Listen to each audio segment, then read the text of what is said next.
जय श्री बालाजी। दोस्तों, जैसा कि आप जानते हैं कि राहु के ऊपर सभी एपिसोड कर रहे हैं। राहु 23 अक्टूबर की शाम को मेष राशि छोड़कर मीन राशि में प्रवेश कर जाएंगे और ये मीन राशि में लगभग 1.5 साल यानी कि 18 महीने मीन राशि में रहने वाले हैं। और आज के इस वीडियो में हम बात करने वाले हैं मीन लग्न की। मीन लग्न के लिए ये मीन राशि का राहु क्या गुल खिलाएगा, क्या परेशानियां देगा, क्या आपको उपाय करने हैं, क्या सावधानियां बरतनी हैं, इसी के ऊपर चर्चा करेंगे आज के इस वीडियो में। बने रहेगा मेरे साथ वीडियो के अंत तक।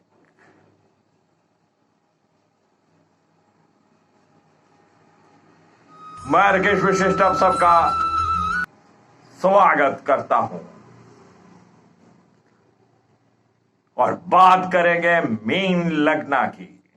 मीन लग्न में ही राहु का गोचर, जो कि 30 अक्टूबर की शाम जा आपके ये 31 अक्टूबर से शुरू हो जाएगा।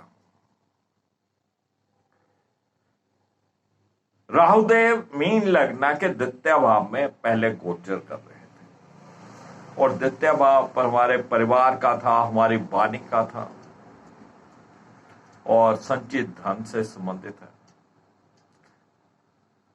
अब वहां पे जो वाणी आपकी खुश्क हो गई थी, रूढ़ हो गई थी, अब उस वाणी में कुछ सुधार आएगा। जो सेविंग आप पहले कर नहीं पा रहे थे, आपके पास जो भी कैश होता था वो खर्च हो जाता था, अब उससे निजात मिलने वाली है और घर परिवार का सुख थोड़ा पहले से बेहतर हो जाएगा। और जो राहु की नवम दृष्टि आपके व्यापार भाव पे थी, आपके जॉब के भाव पे थी, वहां पे जो वो परेशानियां पैदा कर रहे थे, अब उनसे थोड़ा सा निजात मिल जाएगी। लेकिन राहु तो राहु है, अगर एक परेशानी से पीछा छोड़ेगा फिर दूसरी परेशानी पकड़ लेगा। राहु मीन लगन के लगन में गोचर करेंगे और लगन में गोचर करने का मतलब ये हुआ, कहीं ना कहीं राहु अपनी नेगेटिविटी, अपने गुण जो हैं वो आपके अंदर देंगे, यानी कि आपकी बॉडी में देंगे। तो राहु का यहां पे फायदा लेना है तो मीन लगन वालों को थोड़ा चुस्ती, चालाकी, थोड़ी पॉलिटिक्स सीख लेनी चाहिए, क्योंकि राहु का काम ही ये है कि अगर आप सीधे तरीके से चलेंगे तब राहु कार्य करता ही नहीं। थोड़ा झूठ सच, थोड़ी पॉलिटिक्स, थोड़ा अपने फायदे के बारे में सोचना शुरू कर दीजिए। राहु कहीं ना कहीं नेगेटिविटी भी देते हैं, नजर दोष भी हो जाता, कई बार नजर लग जाती है। तो कभी कभार हफ्ते बाद, 10 दिन के बाद अपनी नजर भी उतारते रहे।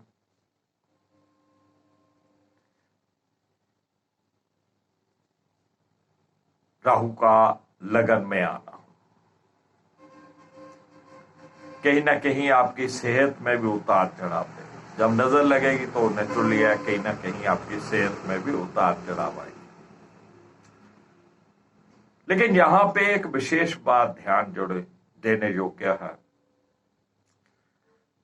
कि मीन लगन वाले जब तक राहु इनके लगन में है, खास तौर पे 1.5 साल 18 महीने, मतलब 1.5 साल 18 महीने नहीं, या 1.5 साल या 18 महीने,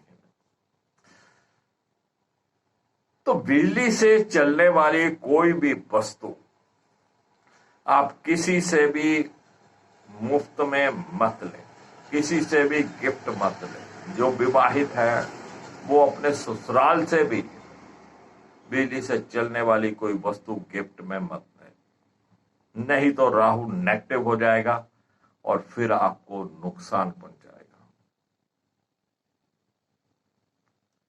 तो बिजली से चलने वाली कोई भी वस्तु मीन लगन वालों को किसी से भी मुफ्त में नहीं लेनी है, गिफ्ट में नहीं लेनी है। आप अपने पैसों से बिजली के चलने वाली कोई भी वस्तु खरीद सकते हैं, वो नुकसान नहीं करेगी। राहु का लगन में रहना और वहां से पंचम दृष्टि से पंचम भाव को देखना विद्यार्थी वर्ग के लिए बहुत ज्यादा शुभ नहीं है। विद्यार्थियों का ध्यान उनकी स्टडी से भटकेगा, वो अपनी स्टडीज में उतना कंसंट्रेट नहीं कर पाएंगे जितना उनको जरूरत होगी, मन ही नहीं लगेगा स्टडीज में। खास तौर पे अगर उनकी जन्म कुंडली में भी राहु पंचम भाव में हो या पंचम भाव को देखते हो और ऐसे में कहीं ना कहीं उनको राहु की आंतरदशा चल रही हो, तो पढ़ाई लिखाई में विद्यार्थी बहुत पीछे रह जाएंगे, वो अपना ध्यान पढ़ाई में लगा ही नहीं पाएंगे। और जो राहु की देवी है वो है मां सरस्वती, और विद्यार्थियों को मां सरस्वती की आराधना करना बहुत जरूरी हो जाएगा। मां सरस्वती का चालीसा पढ़िए, मां सरस्वती के मंत्रों का उच्चारण करें। जब भी पढ़ने बैठे तो पहले मां सरस्वती को प्रणाम कर ले, उनके मंत्रों का 2 मिनट उच्चारण कर ले, ताकि आपकी कोई कंसंट्रेशन बनी रहे और आपका ध्यान लगा रहे। जब भी आपका ध्यान टूटे स्टडी से तो फिर 2 बार 4 बार कोई मंत्र उच्चारण कर ले मां सरस्वती का और फिर लगे अपनी स्टडीज में। तो विद्यार्थियों को बहुत मेहनत की जरूरत है, इसको हल्के में नहीं लेना चाहिए। जिनके बच्चे बड़े हैं उनको अपनी संतान के ऊपर नजर रखना है।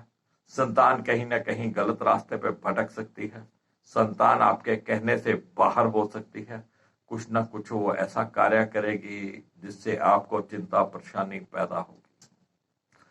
और जो पति पत्नी संतान की इच्छा रखते थे उनको भी थोड़ा सावधान हो जाना चाहिए।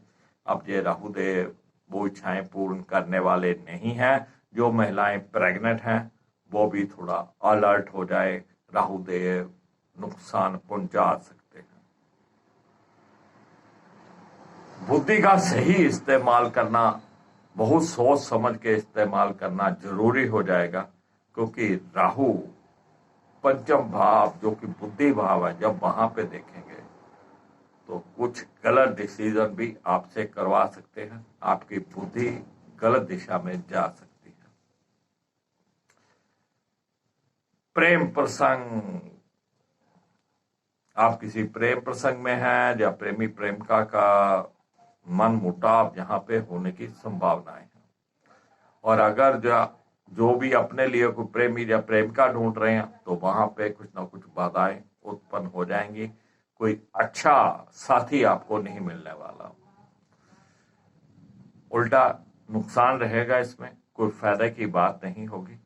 और जिनके पहले से प्रेम प्रसंग चल रहे हैं वो जरा अलर्ट हो जाए, आपस में मन मुटाव की स्थिति बनेगी और तुम रूठी रहो मैं मनाता रहूं। तो पंचम भाव के ऊपर राहु की दृष्टि कहीं ना कहीं बहुत अच्छी नहीं रहने वाली है, और लगन से ही राहु की सप्तम दृष्टि सप्तम भाव के ऊपर रहेगी। और सप्तम भाव है हमारी डेली रूटीन का। जो भी आपकी डेली रूटीन है वो गड़बड़ हो जाएगी। आप सोचेंगे मैंने सुबह इतने बजे उठना है, नहीं उठा जाएगा। आप सोचेंगे कि इतने बजे मैंने अपने शॉप के ऊपर पहुंचना है, फैक्ट्री पे पहुंचना है, या अपने किसी मित्र को मिलने जाना है, तो उस समय पे आप निकल ही नहीं पाओगे। निकल भी गए तो रास्ते में कहीं ट्रैफिक घेर लेगा, तो कहने का मतलब ये है कहीं ना कहीं आपकी डेली रूटीन अपसेट होने वाली है, उसके प्रति आप अलर्ट हो जाएंगे। और जो पति पत्नी हैं उनमें भी कहीं ना कहीं आपस में मतभेद उत्पन्न होने की संभावनाएं हैं। आपके लाइफ पार्टनर के सेहत में उतार चढ़ाव हो सकते हैं और किसी के द्वारा वहम भ्रम उत्पन्न करके आप में मन मुटाव करवाया जा सकता है। यानी कि आपके मन में कहीं ना कहीं से कोई वहम भ्रम आ जाएगा, जिस कारण पति पत्नी संबंध पहले से बिगड़ने की संभावना है। तो लाइफ पार्टनर को प्रसन्न रखने का प्रयास करिएगा, ये अनबन से बचने का प्रयास करिएगा। और जो विवाह योग्य हैं मीन लगन वाले, जिनके लिए लड़का या लड़की देखे जा रहे थे, रिश्ते देखे जा रहे थे, तो उनके लिए समय जो अब अच्छा नहीं रहा। राहु देव उनकी बात को आगे बढ़ने नहीं देंगे। अगर बात आगे बढ़ भी गई तो कोई ना कोई वहम भ्रम उत्पन्न करके उस रिश्ते को रुकवाने का पूरा प्रयास करेंगे। और जिनकी शादी तय हो चुकी हो, रिश्ता हो चुका है, शादी तय हुई है, वहां पर भी जो समस्याएं आएंगी, कोई ना कोई बात ऐसी निकल के सामने आ जाएगी कि मन करेगा रिश्ता तोड़ दे। तो यह वहम भ्रम की स्थिति बनी रहेगी। और खास तौर पे जिनकी जन्म कुंडली में राहु सप्तम भाव में है, मीन लगन वाले जिनके सप्तम भाव में है या सप्तम भाव को राहु देख रहे हैं और इस समय राहु की आंतर दशा या प्रत्यंतर दशा चल रही हो, तो उनके वैवाहिक जीवन में उथल पुथल होने की पूरी संभावनाएं हैं। अब उपाय क्या करें?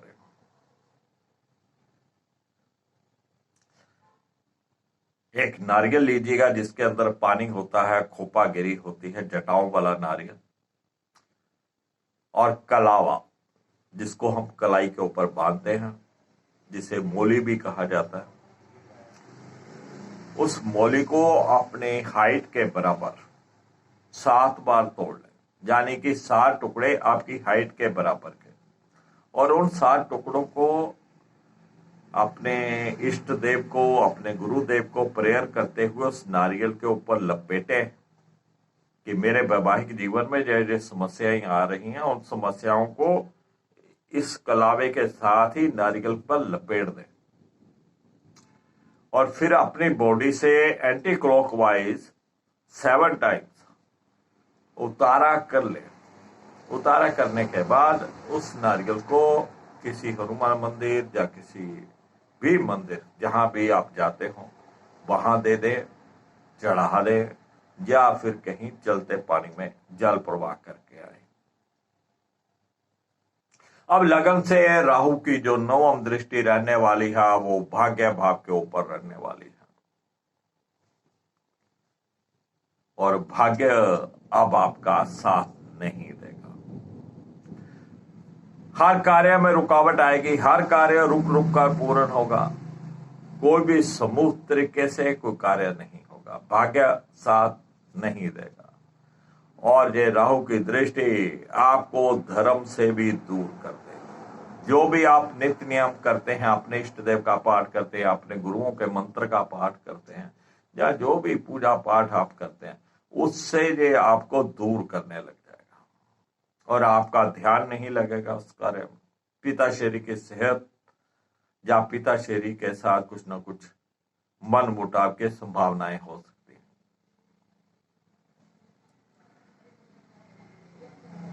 लेकिन अगर भाग्य को अच्छा रखना है तो आपको धार्मिक होना ही पड़ेगा। आप धार्मिक रहिएगा, आपका नहीं भी मन लगे तब भी 2 मिनट, 4 मिनट, 5 मिनट, जितनी देर आप कर सके अपने इष्ट देव का पाठ कीजिए। अपने जो भी आपके गुरु धारण किए हुए उनके द्वारा दिया गया जो भी मंत्र हो, शब्द हो, उसका पाठ कीजिए। साधु सन्यासियों का आशीर्वाद लेते रहें। जो भी धार्मिक व्यक्ति हैं उनके चरण स्पर्श करके आशीर्वाद लें। किसी की चुगली निंदा नहीं करें, अन्यथा राहु देव फिर आपको कष्ट देंगे। जितना आप धार्मिक रहेंगे, जितना आप साधु सन्यासी फकीरों की आशीर्वाद लेते रहेंगे, धार्मिक पुरुषों का आशीर्वाद लेते रहेंगे, अपने इष्ट देव का पाठ करते रहेंगे और गुरुजनों की आपने कभी बुराई नहीं करनी है। किसी साधु सन्यासी को पीठ के पीछे या सामने कुछ भी अपशब्द नहीं बोलना है। केसर का तिलक करिएगा और कभी कभार महीने में एक बार कनक जिसे गेहूं बोलते हैं, एक तांबे का पैसा, अब तांबे के पैसे की जगह आपको बिजली की तार से तांबा निकालकर इस्तेमाल नहीं करना है। पुराने जो पैसे थे तांबे के, उसमें से एक पैसा तांबे का, एक कॉइन गेहूं, एक तांबे का कॉइन और गुड़, जैसे तीनों चीजें मिलाकर महीने में एक बार कम से कम आपको जल प्रवाह करनी है और नीले रंग के कपड़ों का परहेज करना है और कभी कभार अपनी नजर उतारते रहिएगा।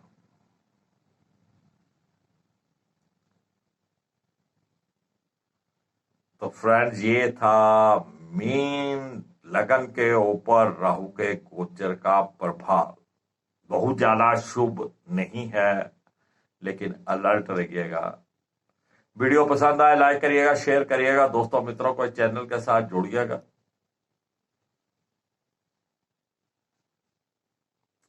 जय श्री बालाजी।